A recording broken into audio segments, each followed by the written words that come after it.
this pad out of the way. So we got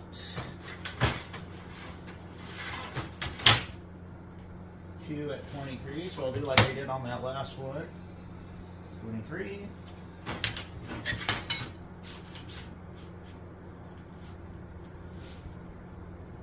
23.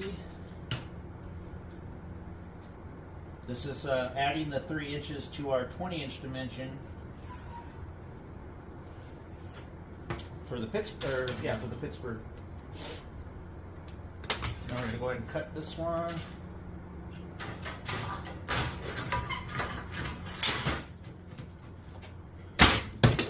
And we're going to use this one to trace for our other one.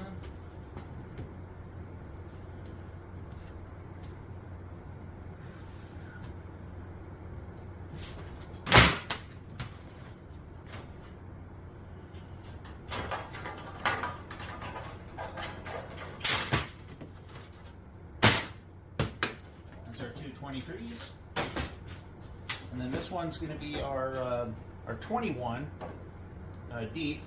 We're adding a half on each side, so this one's going to be 22.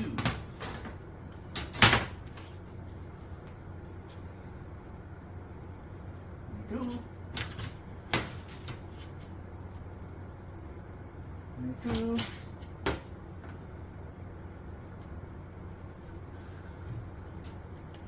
And I strongly recommend, if you're building a can that the furnace is going to sit on, don't go any lighter than 24 gauge. Do not use 26.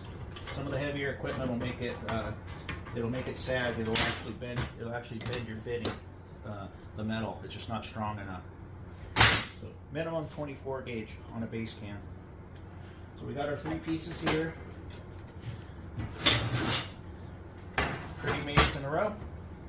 Let's take a break and I'll get these scribed up.